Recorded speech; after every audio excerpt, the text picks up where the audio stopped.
بسم الله الرحمن الرحیم. السلام علیکم ورحمت الله وبرکاتہ. د انډس نیوز نتورک خبری سرویس سره زیم حبیب الله همدرد. د ټولو ناول په هډلاینز یو نظر.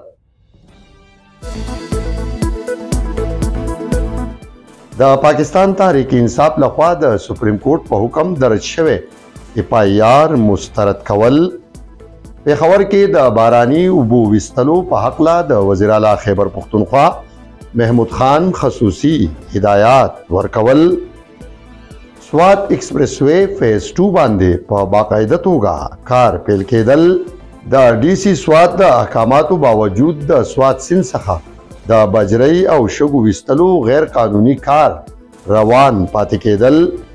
د صحت اویرنس کمپین په حقله د صحت پروجیکټ چیف ایگزیکټیو افیسر ډاکټر خالد خان خبرې اترې. د کوزدیر قامی پاسون صدر جهان عالم ګواښونه. کوزدیر کې د PDM د ضلعي مشرانو مهم پریس کانفرنس پیل کېدل.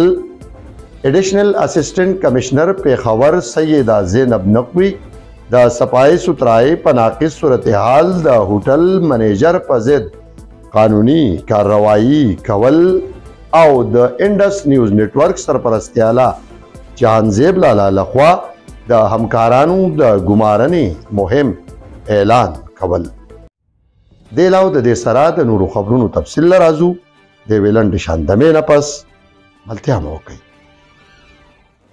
نننی خبری سرویس لپاره موږ سره مرسته کړي شیر محمد خان اداره برای صحت تعلیم و تربیت صحت اسپتال شینباغ کوزدروش خیلا سوات. HB Group of Companies, HB Carpets and Furnitures, HB Foam and Parda, HB Tiles and Sanitary, HB Telecom Services, HB Group of Companies, Mata, Swat. Hira Girls School and College, Baghderi Road, Sambat, Mata, Swat. خیبر الیکٹرانکس محمد خان بازار دکان نمبر 48 مٹا سوات.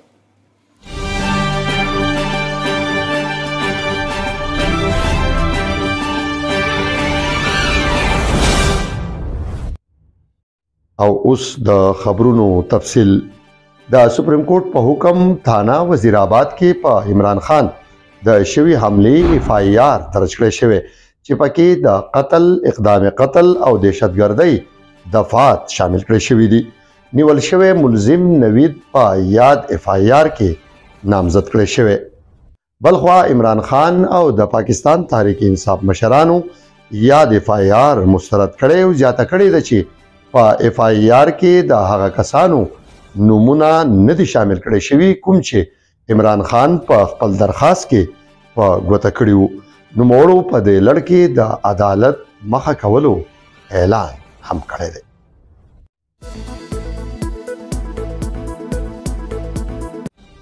وزیر اعلی خیبر پختونخوا محمود خان پیښور ښار کې د باراني اوبو په وخت ویستلو په حقله د واټر اینډ سینیټیشن سرویسز کمپنی پېښور ته په ډاګه کړي چې د ښار له سړکونو او مهمو ځایونو څخه د باران اوبو ویستلو فوري انتظامات د وړاندې څخه په پام کې ونیسي. د یاد اجلاس صدارت دوران وزیر اعلی خیبر پختونخوا محمود خان د صفائی ستھرائی سربیره د باران اوبو ویستلو لپاره د هنګامي مهم شروع کولو باندې هم زور ورکړی دی.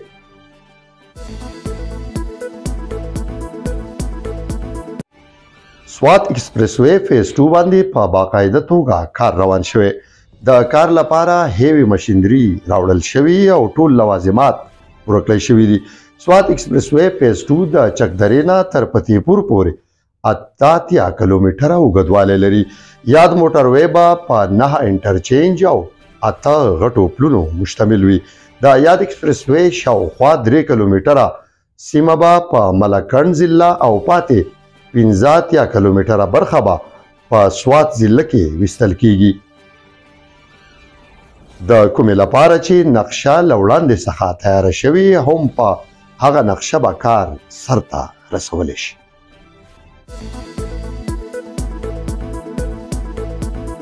د ډي سي سوات د احکاماتو او هدایاتو باوجود د سوات سیند څخه د شګې او باجرۍ د ویستلو کار دوام لري. د ذرایعو تر مخه خوازخیله کې اوس هم د خرو او اسونو په ګډون د ډاینو د لارې شګې او باجري په لویه پیمانه ویستل کیږي او انتظامیې په دغه هر څه سترګې پټې کړې دي. د صحت پروجیکټ اصل مقصد د سیمې ولس ته د صحت د اسانتیاو سربیره د روغ صحت په حق لا پوهه ورکول دي. همدغه وجه ده چې د سیمې د ولس لپاره صحت اویرنس کمپین شروع شوی دی کوم چې به 2 میاشتې دوام لري. یا د څرګندونې د صحت پروجیکټ چیف ایگزیکټیو افیسر ډاکټر خالد خان انډس نیوز نتورک سره کړي او زیاته کړې ده چې د یاد کمپین په وجه راغلي مریضانو لپاره صحت اسپیټال د وړیا ټیسټونو دوايانو د اسانتیاو سره سره د ډاکټر فیس هم په مکمله توګه معاف کړی دی. دا ډور ټو ډور ایونت صرف د دې لپاره دی چې د څومره غټ فیسیلیټي موږ دلته صحت هاسپټل په شکل کې بیا د صحت کالج په شکل کې موږ دلته اویلیبل کړل چې خلکو ته د دې اویرنس میلاو شي. زمونږ بعضې خلک د سستۍ د وجې نه بعضې د خپل بیزي شیډیول د وجې نه خپل کور والا بچو له چې هغه ټایم نشي ورکولی نو د دې وجې نه موږ ډور ټو ډور وزټ کې پروفیشنل ایل ایچ ویز شو او دغه شانتې نرسز شو دوی لاړ شي او کورونو کې د هغوی هلته چې دی نو ایز ا فیسیلیټي او سهولت هغو ته ورکړي او چې د چاته د ریفرل یا د هاسپټل د راتلو ضرورت وي نو هغو هلته ګایډ هم کړي. نو د دې علاقې د خلکو لپاره دا کمپین موږ شروع کړی دی چې د خلک اویر شي او دوی ته پته ولګي چې په درشخیلې کې زموږ سره داسې فیسیلیټي موجود ده چې په هغې کې نیشن وایډ چې څومره هاسپټلز دي د هغې د کلاس مطابق مشینري اویلیبل ده ډاکټرز اویلیبل دي چې کله دا پیشنټ موږ سره راوځي او هاسپټل ته راشي نو دلته موږ په ریسپشن باندې هغو ریسیو کوو بیا یې ګایډ کوو او د هغو چې کوم پراپر ډیزیز وي هغه چې کله ډایګنوز شي نو هغې نه بعد هغو ریفرلز وشي. زموږ سره په دې کمپین کې کنسلټیشن فری دی ورسره انویسټیګیشن چې دی 50% ډسکاونټ دی او اویلیبل میډیسن چې دی هغه هم زموږ له طرفه فری دی د دې لپاره.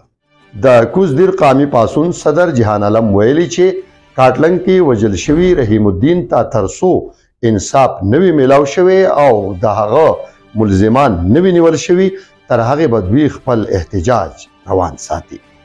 بیګانه ابل شپه زمونږ د دیر د خاورې د یو بچي په کاټلنګ کې هغه وجلی شوی دی بل روره یې لویشتی دی او هغه زخمی کړی دی. خبره څه وه؟ خبره دا وه چې یاره په سیاسي باس وران شوي دي د مخکې ټلیفون کړی دی بدماشان یې راویستي دي او دغه کوسټر یې ودرولی دی او زموږ د دیر دا بچي شهیدان کړي دي. موږ نن دا احتجاج وکړو چې تر اوسه پورې قاتلان ولې ونه نیولی شوله. موږ د دې غوښتنه کوو د حکومت نه د دې ریاست نه چې دغه قاتلان دي گرفتار شي.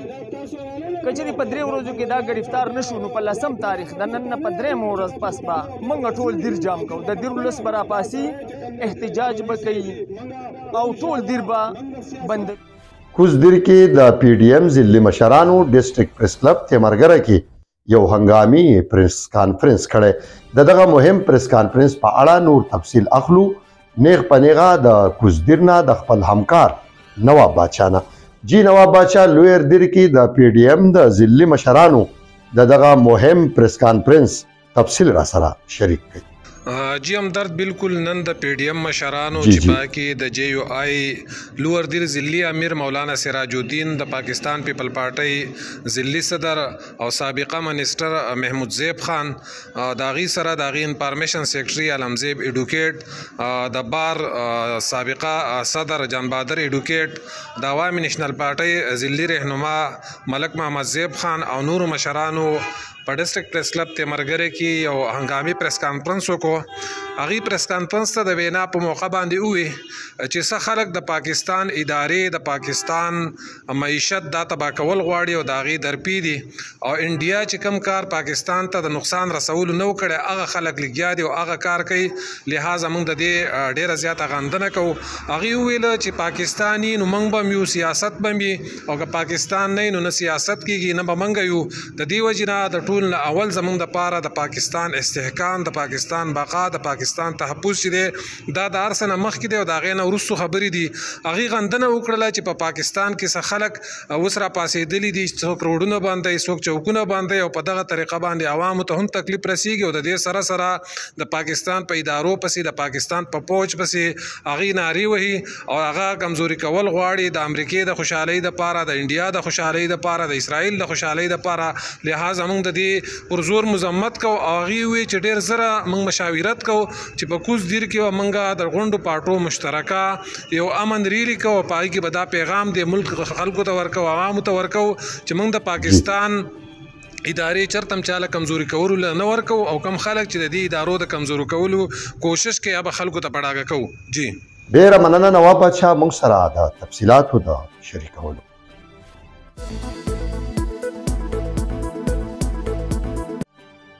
ایډیشنل اسسټنټ کمشنر پېښور سیده زینب نقوي په یونیورسټۍ روډ د صفایي سوترایي د ناقص صورتحال له کبله په یو رستوران چاپه وهلې او د منیجر خلاف قانوني کارروایي کړې. نور احوال اخلو د پېښور نه د خپل همکار عمران احمد غازی نه. جی عمران احمد غازی ایډیشنل اسسټنټ کمشنر لخوا چې په هوټل کما چاپه وهلې شوي د هغې او قانوني کارروایي هم شوې ده، د هغې تفصیلات را سره شریک کړئ. جی همدرد صاحب، نن په یونیورسټي روډ باندې ایډیشنل اسسټنټ کمشنر سیده زینب نقوي کاروايي کړې ده. هغې په مختلفو ریسټورانټو او په وړو لویو هوټلو چاپې وهلې دي. د پارکینګ او ناقص صورتحال په وجه یې بېلاسي یو ریسټورانټ منیجر گرفتار کړی دی او د هغې خلاف یې قانوني کاروايي هم په عمل کې راوستې ده. ډېره مننه عمران احمد غازی موږ سره د تفصیلاتو د شریکولو.